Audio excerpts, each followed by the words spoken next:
am doing my parent conference with student A's parents. Say hi. Hi. Hi. Okay, so the camera will be mainly on me and the work that I'm going to show her for the student results. Okay, ready? Oh, me? Oh, it's okay. Okay, so this is, first we're going to discuss her pre-assessments. And then after that, then we're going to talk about the intervention that we did. And then after that, I will discuss her results for the post-assessments. So for the first one, we did our graded word list. So with these words, as you can see, they are all by grade level.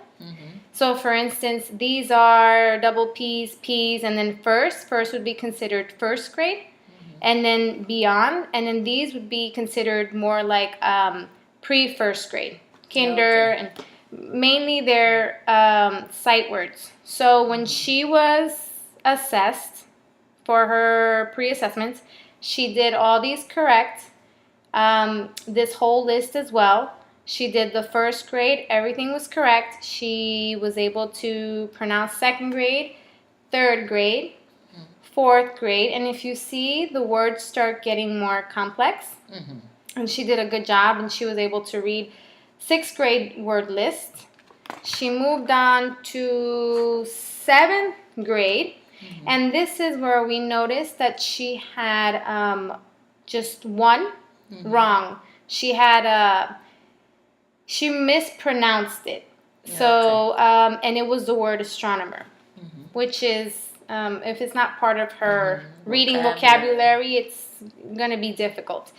Then she went on to the 8th grade, and she did really well. Out of 10 of them, she got 7 right. And the only 3 that she missed was democracy and barometer, which is a hard word, as is, and then relevance. And then we tested her for the high school words. And she did really good. Actually, was able to read geometric and editorialize. So she did those.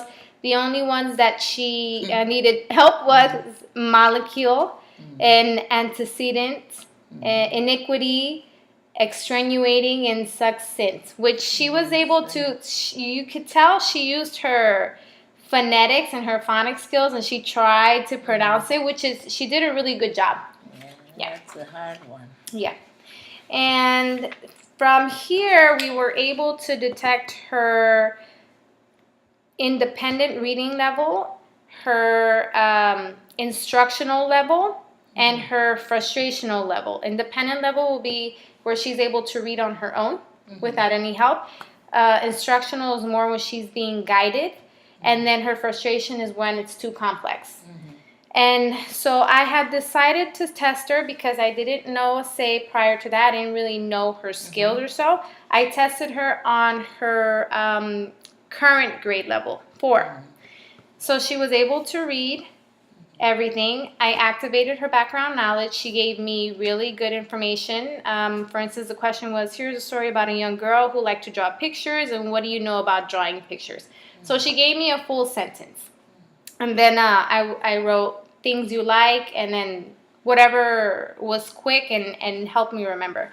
She read it, and then we went on with prompting, her recalling information, and giving me information back.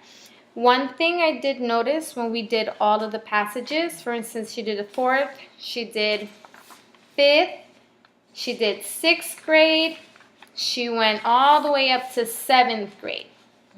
And this is where I detected it was her frustrational level. When she was reading, I noticed that she would read, but then she would read and she skipped the whole line. So at first I said, okay, well, maybe she was excited, she was antsy, it's fine. And then I noticed it happened with the next one and then the following one. So I said, so with that, we have to count the words. And so for instance, this was 169 words, a passage. She did, out of 169, she missed 15, which was like a whole sentence that she didn't read. Yeah. Not because she didn't do it or she didn't understand it. It was just she skipped the whole line. And so I calculated it as her reading 154 words per minute. And she was able to do it within 1 minute, which is still really good fluency. When she gave me information, she was able to give me information in sequence, in order. And then I would prompt her, for instance, if she got stuck on 1 or 2, which is understandable. And then after that, she had an interpretive question for every passage. She did, for instance, this one, why did Isabel sometimes draw with the charcoal pencil? So it was like an overall aspect as to why she did that in the story. And so she had to pretty much analyze everything in one sentence. And she gave me the answer, and this was fine. So for 4th grade, she did a really good job. Then we went on to 5th grade. Once again, she gave me really good background knowledge on what babysitting was, because that's the title of the reading. And then we also read. These were 187 words. And she skipped once again, not because she didn't know, but because she just read here and then she went over here. So it was fine. And then I didn't stop her at the moment because I wanted to see if she noticed it herself. Yeah. And so after that, 187 words, I counted the one that she missed. And there were 13 of them. So she read within a minute 174 words per minute. Once again, she gave me information, and then I also prompted her as to give me more, tell me more, describe more. And then we left off once again with the interpretive question. Then here, this one got a little bit more detailed. And I believe this one was a nonfiction. Nonfiction tend to be a little bit more harder and dry. So same thing. She gave really good background knowledge out of 184 words. This time, she read everything. She read it. Because it's shorter. And she realized it's dry. You have to pay close attention. It's not like a story kind of thing. Yes. Yeah, it's some informational. And so only 2 that she either omitted or she just crossed over to. And it was for, I think it was for 2 minutes, she read 182 words. But once again, this one was dry, and so she had to take her time to read it. This is when I noticed, for instance, the 3 marks here is what she gave me as recalling information in the order that she was able to give me, which wasn't always in order, but she gave me what she got from the story. And then the check marks was my prompting of asking her. So this is where I started noticing that her reading started getting a little bit more instructional, a little bit more frustrational. And it's understandable, especially for a nonfiction. And then here, this one got drier. Stories about Abraham Lincoln. So once again, she gave me really good background knowledge. For 203 words, she didn't skip anything here.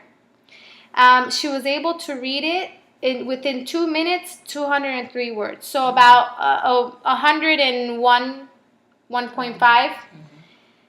And then once again, these were what she was able to give me without me prompting. I didn't prompt her because this is where I said, okay, this is her frustrational level. And of course, it's 3 grade levels above. But still, she did really, really well.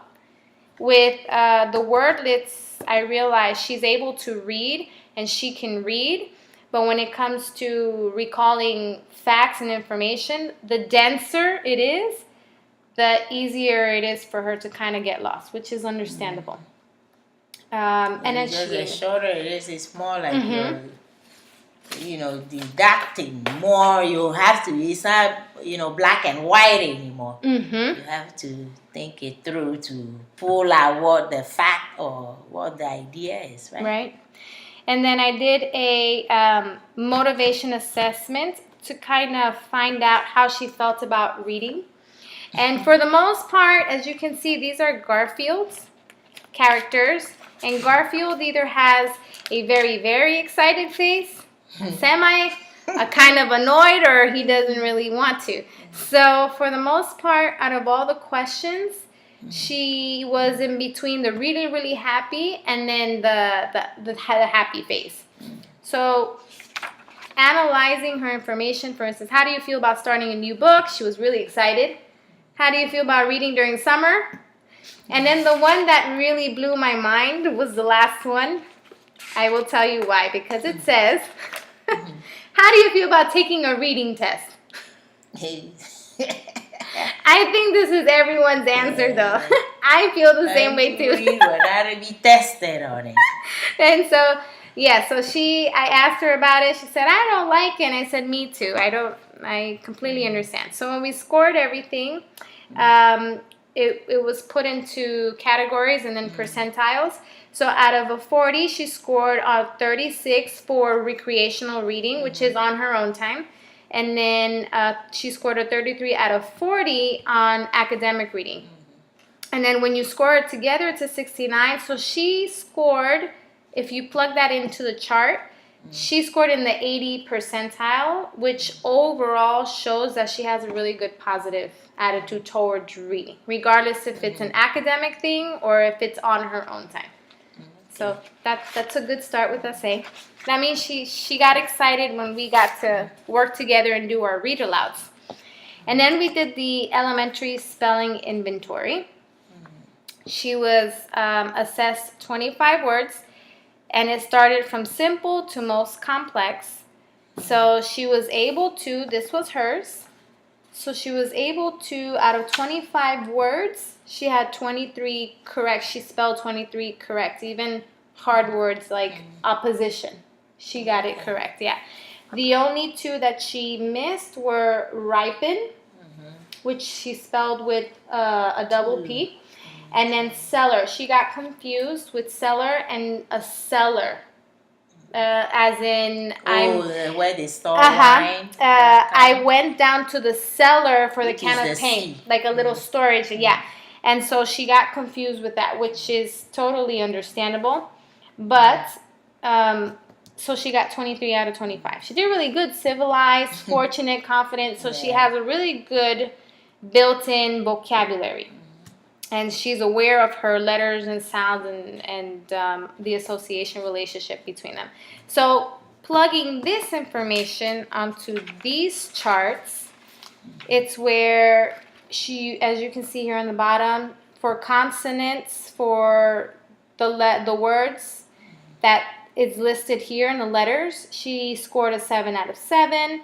For short vowels, she has a good understanding, 5 out of 5. Short vowels, 6 out of 6. So each of these features, she did really well.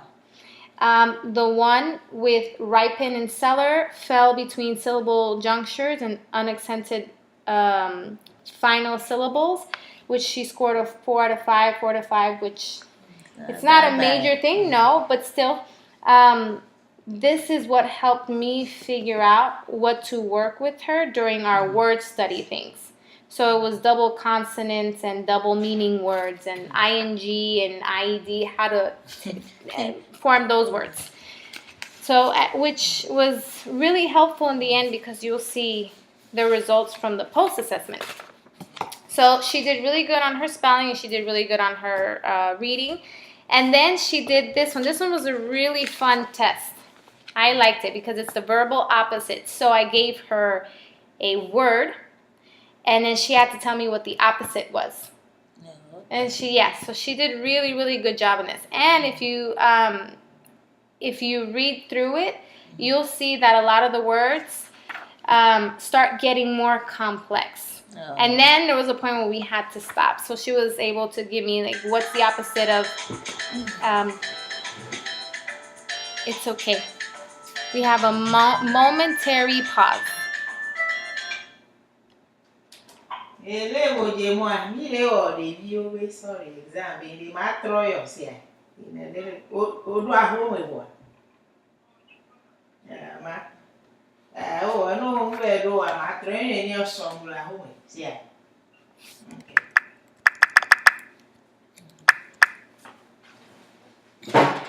Okay. So this shows, for instance, boy, girl, and then up, down. And so as she went through, I marked it, and then it started getting more complex. So stale, fresh. She gave me ripe.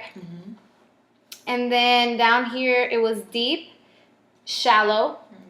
So she got confused. And then entrance, exit, which is she could have said out also, but I guess it was this was the actual answer to.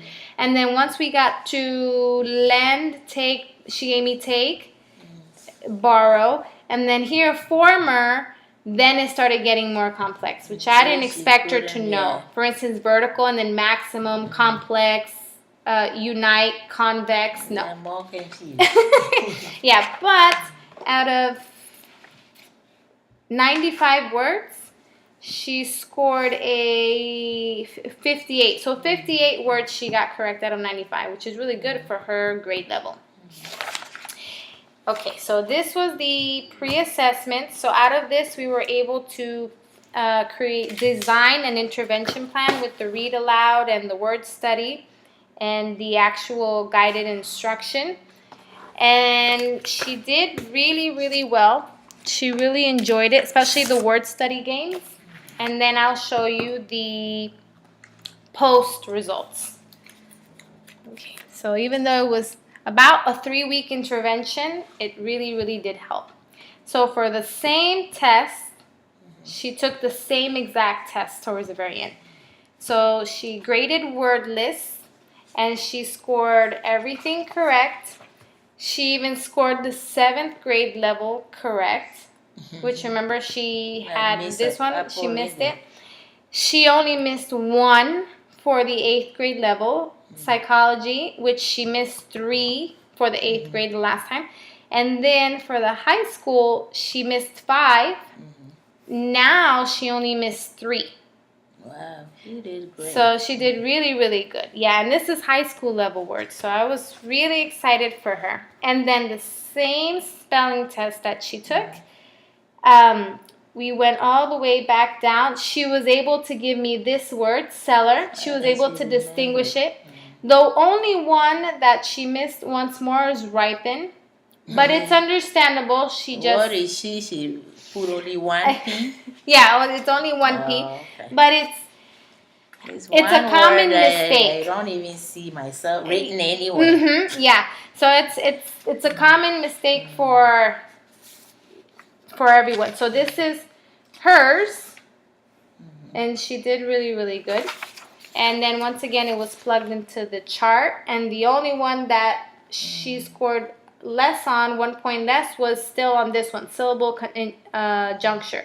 She actually did really well on unaccented. So she was, so she did really well. And she scored a 24 out of 25. The last time was a 23 out of the 25. So that was major, major. Even though it was very short, it was still a major. And then I did the passages again. This time I did 3rd grade just to see how it went, and she did really well on 3rd grade. She also did really well on 4th grade. On 5th grade as well, and she read everything within 1 minute. Even the last one, she did 7th grade, and it took her 2 minutes. She read the 7th grade passage in 1 minute. Wow. And she was able to give me more information the second time around, and she was able to recall facts in order. The one thing that I was really, really happy about was that she did not skip not 1 line second time around. I think she either caught up She kind of figured Or- she has to pay closer attention. Yes, and it helped her. And I think with the repeated readings, with the reader's passage, the theater that she had to read out loud, she, with the repeating and over and over and over, I think it caught on to her. When not to be skipping. Yeah, she did really, really well once again, and then that's it. And then this time it was 8th grade where I noticed it was her instructional. So she moved her instructional level, her frustration level up 1 grade from 7 to 8. And then she took the same measuring attitude. I want to see how she felt after this whole time we had worked together. I want to see if she still felt as happy as she did originally. And she did. She actually chose the really big happy face on Garfield. So, yeah, and she was even blown. She said, okay, which one of these two? Can I do this whole circle? I said, yeah, but put a star on the one that you feel most, even though you're torn between two. And she did. So, once again, I know it was summertime, and yeah, she still put it. She still was happy, and that's everything that was done for the post-assessment. So I saw progress, and I'm really happy because even though it was a short intervention, she did really, really good. So I was expecting these results actually. And she's really, really fun to work with, and thank you. And she's really, really smart, and she's going down a really good path. Yeah, she's very competitive. She loves to read, but lately she gets distracted with the iPad, playing games, especially now that we had the summer break. It's going to take her a while to get back to, her reading, kind of pattern. But she's getting there. Yes. So thank you very much, Miss Thank Emma. you, too, for working with her. No, thank you for It was allowing a me to work pleasure. with your kids. It was a pleasure. Thank you. Bye.